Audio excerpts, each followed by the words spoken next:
आज से बिलियन साल पहले जब ये यूनिवर्स एग्जिस्ट नहीं करता था, उस वक्त सिर्फ आलमे अरवाह मौजूद था। अल्लाह ने आलमे अरवाह में सारी रूहों से पूछा कि क्या मैं तुम्हारा रब नहीं हूँ? इस पर सबने कहा बेशक तू हमारा रब है। अल्लाह ने इन सब से वादा लिया और फिर अल्लाह ने कहा कुन, जिसके बाद एक नए दौर का आगाज हुआ जिसे आज हम बिग बैंग कहते हैं। इसका मतलब है कि ये पूरा यूनिवर्स बिलियन साल पहले एक सिंगल पॉइंट से शुरू हुआ, जिसके बारे में अल्लाह ने कुरान में फरमाया है, क्या काफिरों ने नहीं देखा कि आसमान और जमीन एक दूसरे से जुड़े हुए थे और हर जानदार चीज को पानी से बनाया, फिर क्या वो ईमान नहीं लाएंगे? बिग बैंग के बाद इस यूनिवर्स में डिफरेंट प्लैनेट्स और स्टार्स क्रिएट होने लगे। इसी वास्ट यूनिवर्स में अल्लाह ने एक प्लैनेट बनाया, द प्लैनेट अर्थ, जहां आज हम रहते हैं। हजरत आदम अलैहिस्सलाम के इस दुनिया में आने से पहले भी अर्थ पर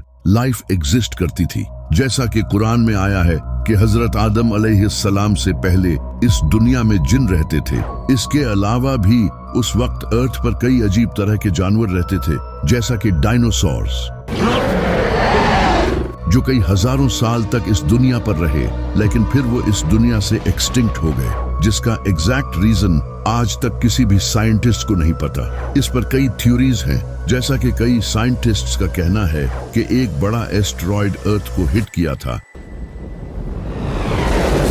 जहां आज मेक्सिको सिटी है, जिसकी वजह से सारे डायनासोर्स खत्म हो गए। जबकि कुछ का कहना है कि वो फूड चेन डिसरप्शन या फिर क्लाइमेट चेंज की वजह से एक्सटिंक्ट हुए थे। लेकिन ये कंफर्म है कि इस दुनिया में डायनासोर्स एग्जिस्ट करते थे, क्योंकि हमारे पास इनकी एग्जिस्टेंस के कई एविडेंस मौजूद हैं। सिर्फ डायनासोर्स ही नहीं, बल्कि इनके अलावा भी कई और स्पीशीज अर्थ पर रहती थी, जिनमें से कई स्पीशीज तो आज भी एग्जिस्ट करती हैं, और कई स्पीशीज का जिक्र इस्लामी बुक्स में भी किया गया है, जैसा कि एक बहुत ही फेमस इस्लामी बुक अल बिदाया वन नहाया।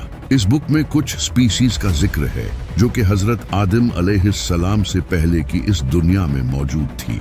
लेकिन इस सब के बाद एक दिन अल्लाह ने मिट्टी से एक इंसान बनाया और फरिश्तों से कहा कि मैं इसे जमीन पर अपना खलीफा बनाऊंगा। तो फरिश्तों ने कहा, ए अल्लाह, क्या तू ऐसे इंसान को जमीन पर भेजने वाला है जो वहां खून और फसाद फैलाएगा? तो अल्लाह ने कहा, जो मैं जानता हूँ वो तुम नहीं जानते। इसके बाद अल्लाह ने आदम में अपने अंदर से रूह डाली और फिर फरिश्तों से कहा कि इसके आगे सजदे में गिर पड़ो। ये सुनते ही सारे फरिश्ते आदम अलैहिस्सलाम के सामने सजदे में गिर पड़े।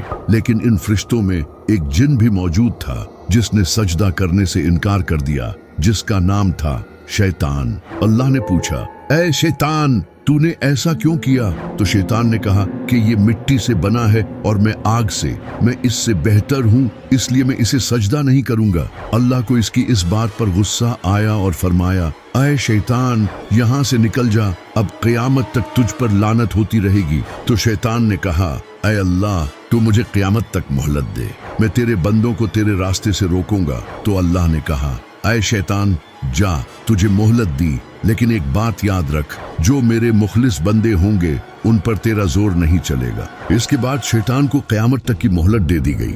शैतान के सजदे से इनकार के बाद अल्लाह ने हजरत आदम अलैहिस्सलाम और अम्मा हव्वा को जन्नत में छोड़ दिया और कहा कि जो चाहो खाओ, लेकिन एक बात याद रखना, इस दरख्त के पास भी मत जाना। लेकिन शैतान तो शैतान था, इसने इन्हें वर्गला दिया और कहा कि ये ऐसा दरख्त है कि अगर तुम इसका फल खा लो तो तुम फरिश्ते बन जाओगे और हमेशा के लिए जिंदा रहोगे। जिसके बाद हजरत आदम और अम्मा हव्वा ने उस दरख्त का फल खा लिया और फिर इनके कपड़े उतर गए और वो पत्तों से अपने जिस्मों को छुपाने लगे। अल्लाह ने इनसे कहा, क्या मैंने तुम्हें ऐसा करने से मना नहीं किया था? तो हजरत आदम और अम्मा हव्वा ने गिड़गिड़ा कर माफी मांगी।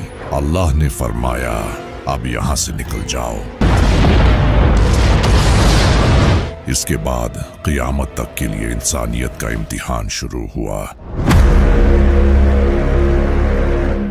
जिसकी वजह से आज हम सब इस इम्तिहान में आ चुके हैं। इसी से रिलेटेड बुखारी में एक हदीस है जिसमें हजरत मूसा और हजरत आदम अलैहिस्सलाम के दरमियान एक बार छोटा सा आर्गुमेंट होता है। हजरत मूसा अलैहिस्सलाम ने हजरत आदम अलैहिस्सलाम से कहा, तुम्हारी उस गलती की वजह से आज हम सब लोग इस इम्तिहान में आ चुके हैं जिस पर हजरत आदम अलैहिस्सलाम ने कहा,